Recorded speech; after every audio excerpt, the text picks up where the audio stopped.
Others celebrate it. We're talking about the unique heritage experience shared by both black and brown people, those of black descent. This topic getting a lot of attention right now after the interview from rapper Fat Joe. Let's speak about Latinos not being black. Latinos are black.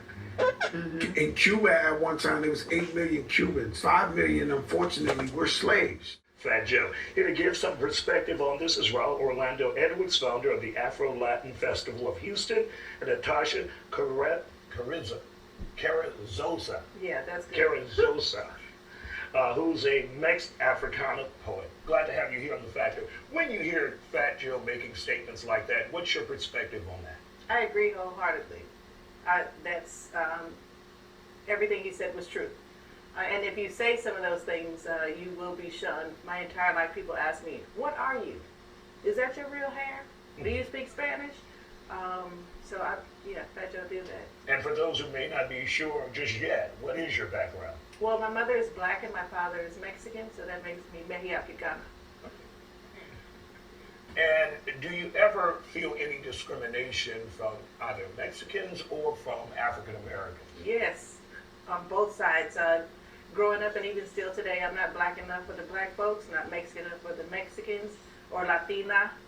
When they say carizosa, they look around and like, that couldn't possibly be me. Yeah, I felt it all my life, and still do. Well, let's talk with you on this subject. This is a subject that's near and dear to your heart. When you hear people who may be of Latin descent say, there's no African descent in my history or my background.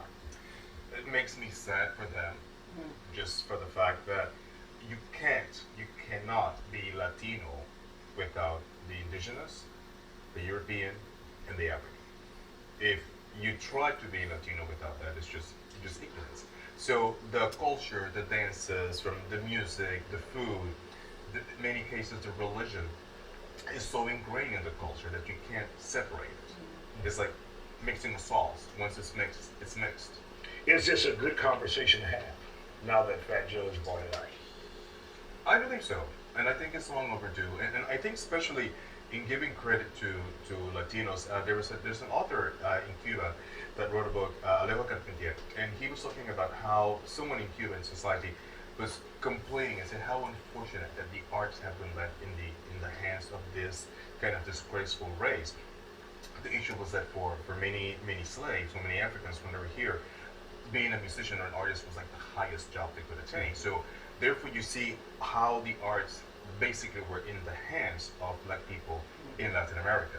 So we enjoy all the rhythms, we enjoy all the dances, but then I go, well, how can you enjoy it and negate where it comes from, or at least the people that contributed in making it to what it is today. And there's also that divide when it comes to colorism within the race as well, the ethnicities of the group. What's your take on that? How long we got?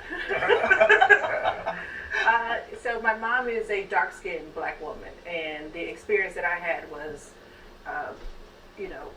they would see her, they would see all these kids with these different colors, and it shaped my thinking. Like, I knew I was safe at home, but once I got out, it was, oh, she thinks she's cute because she got good hair. She's light-skinned, she's dark-skinned, and it was very confusing growing up, but it is sad. Like you said, it's very sad. And I had a friend who was supposed to be on from the Dominican Republic, and he said it's really bad there when you especially get to the islands. There's that colorism thing going on. And I think like one of the things that as growing up, my dad is really light skinned, my mom is dark. And one of the things that I realized is that for Latinos, for too much time, they focus on, for example, the European. Well, when you look at the Europeans that came, there were thugs, there were thieves, they were not the la crème de la crème who came to the American continent.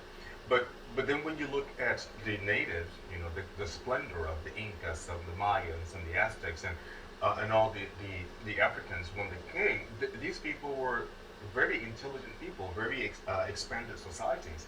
So, in not focusing on the origins or focusing on the historical facts, I think is an element that prevents empowerment, and I like to focus on that.